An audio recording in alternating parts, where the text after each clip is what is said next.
Horror कहानियाँ TV.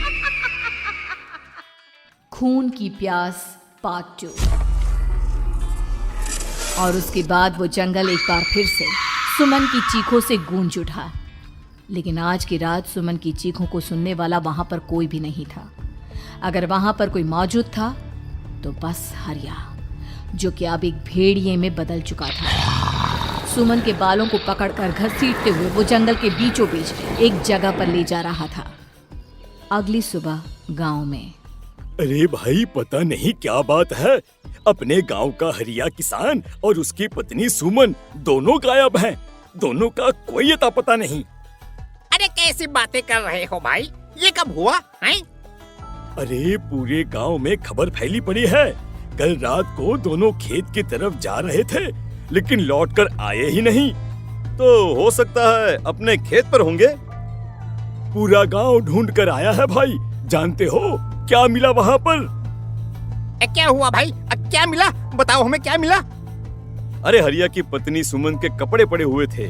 शरीर का एक एक कपड़ा फटा हुआ झोपड़ी के बाहर पड़ा था, लेकिन दोनों पति पत्नी का कोई पता ठिकाना नहीं था।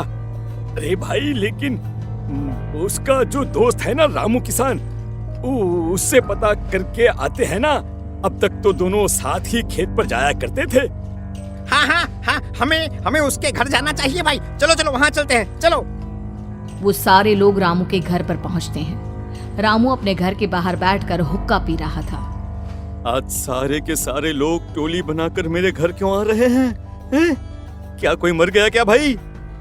अरे कैसी बातें कर रहे हो?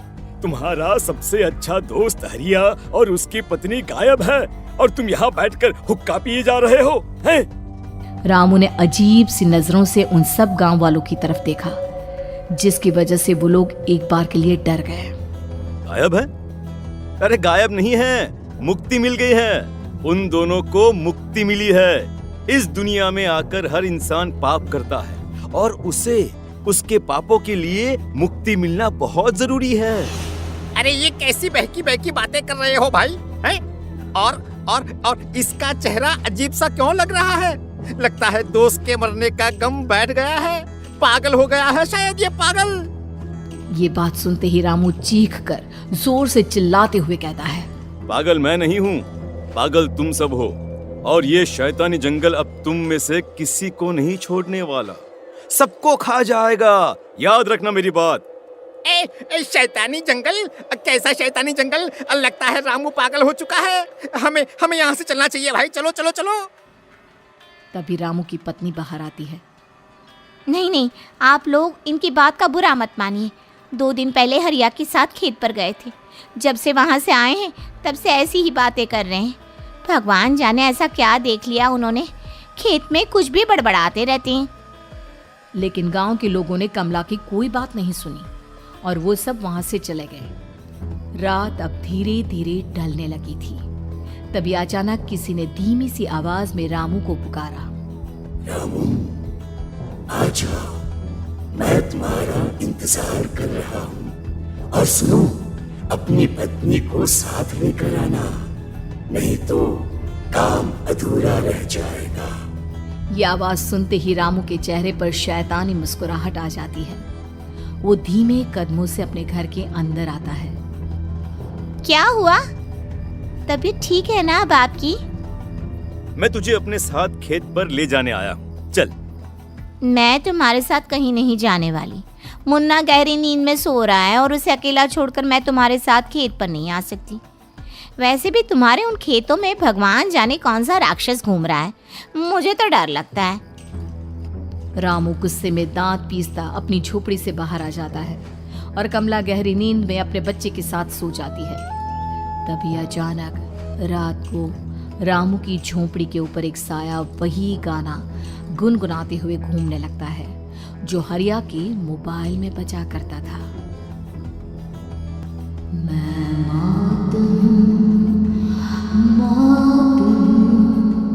मौत जो पसरी है चारों ओर, जो आएगी कहीं से निगल जाएगी सबको।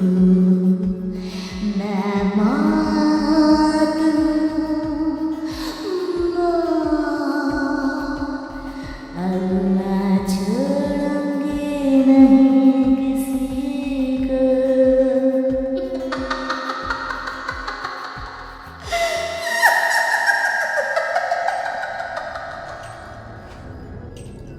ये आवाज सुनकर रामू की पत्नी कमला की आंख खुलती है और वो देखती है कि उसका मुन्ना अपनी जगह से गायब था।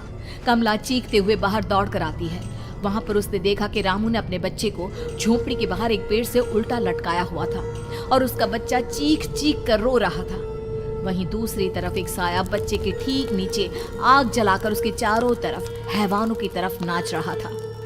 छोड़ दो मेरे बच्चे को। अरे क्या कर रहे हो तुम? शर्म नहीं आती तुम्हें अपने ही बच्चे को इस तरह मौत के हवाले करते हुए? अपना बच्चा? किसने कहा ये मेरा बच्चा है? अरे ये तो उस रामू की औलाद है, इस गांव के किसान रामू की, और मेरी दुश्मनी इस गांव के हर इंसान के साथ है। क्या?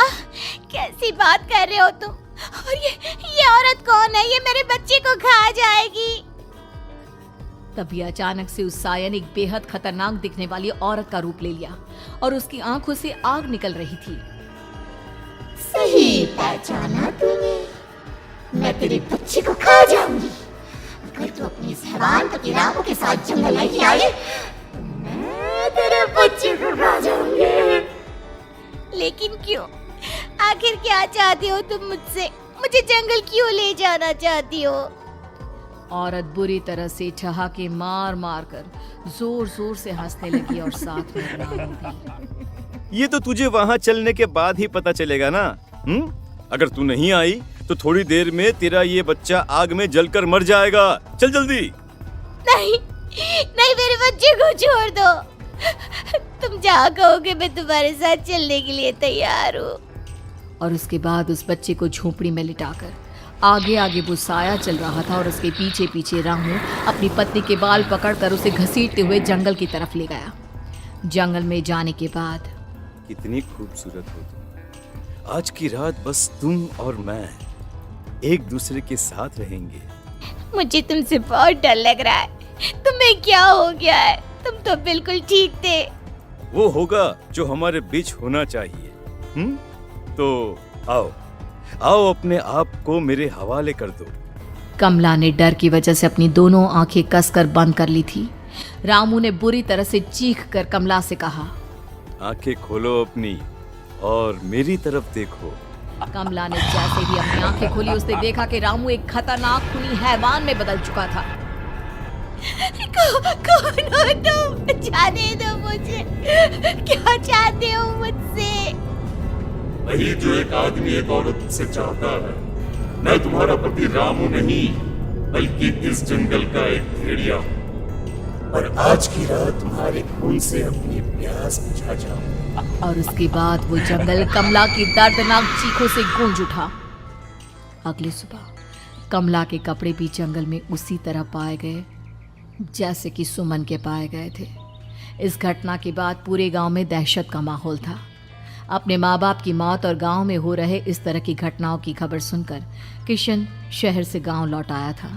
अपने माँ बाप की बेदर्द मौत की वजह से वो बहुत परेशान था। तभी अचानक उसे अपने घर में खाट के नीचे पड़ा हुआ वो मोबाइल फोन मिला जो उसने अपने पापा हरिया को गिफ्ट किया था। अरे कितने प्यार से पापा के लिए मोबाइल फोन लेकर आया था। इसे एक दिन भी काम में नहीं ले पाए। और आखिर कौन है जो गांव में इस तरह की हत्याएं कर रहा है? क्या है इन सब के पीछे? क्या है? मुझे पता करना ही होगा, वरना एक दिन पूरा का पूरा गांव खाली हो जाएगा। इस गांव में एक भी जिंदा इंसान नहीं बचेगा। गांव के लोगों की मदद करने के इरादे से किशन अपने गांव से दूर एक दूसरे गांव में बहुत बड़े तांत्रिक के पास मिलने के लिए गया। तांत्रिक बाबा, अब आप ही कुछ उपाय बता सकते हैं। भगवान जाने हमारे गांव को किसकी नजर लग गई है। नजर नहीं लगी है, किसी ने तुम्हारे गांव को बद्दुआ दी है। किसी सताई हुई आत्मा का प्रकोप है और अब वो पूरे गांव में किसी को नहीं छोड़ेगी जब तक उसकी आत्मा को शांति नहीं मिल जाती। अरे लेकिन ऐसा कौन है बाबा? किसकी आत्मा है और कैसे मिलेगी उसे शांति? मौत है मौत, कहीं से भी आएगी और सबको निगल जाएगी। इससे बचने का सिर्फ एक ही उपाय है, लेकिन उस उपाय को करना आसान नहीं होगा। जो भी उस उपाय को करने की कोशिश करेगा उसकी जान जा सकती है। भले ही मेरी जान चली जाए, लेकिन मैं अपने गांव के लोगों की जान बचाने की पूरी कोशिश करूंगा बाबा। तो ठीक है, फिर अगली अमावस की रात जैसा मैं कहता हूँ वैसा ही करना। अमावस की रात तांत्रिक के बताए अनुसार किशन अपने साथ केरोसिन लेकर जंगल की तरफ चल पड़ा। उसके हाथ में देवी के मंदिर का सिंदूर भी था। किशन जंगल के बीचों बीच पहुंचा। ये देखकर उसकी आंखें फटी की फटी रह गई। वहां एक उबलते पानी का तालाब था और कई लोगों की लाश लटक रही थी। किशन के माँ बाप की लाश भी वहीं थी। माँ, बापू, क्या हो गया? ये क्या हो गया? तभी वहां पर एक औरत और आदमी आते हैं। उन्हें देखकर किशन चौंक जाता है। गोपाल काका, आपकी तो 5 साल पहले मौत हो गई थी।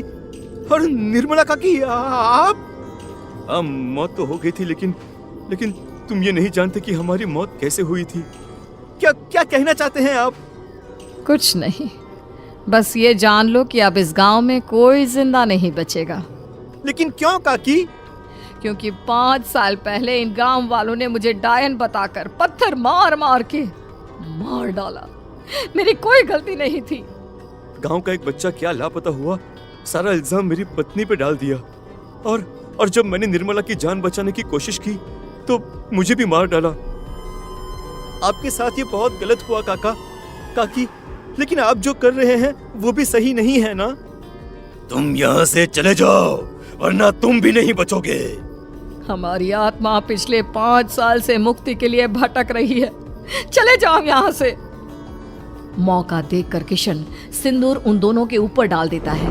उनका शरीर जलने लगता है और वो भयानक तरीके से चिल्लाने लगते हैं। अगले ही पल किशन उनके ऊपर केरोसिन डाल देता है और वो दोनों जल जाते हैं। किशन अपने माँ बाप और दूसरी लाशों का अंतिम संस्कार करवाता है और अपने घर लौट आता है। लेकिन वो अभी भी इस बात से अनजान है कि मोबाइल अभी भी बज रहा था। मैं मौत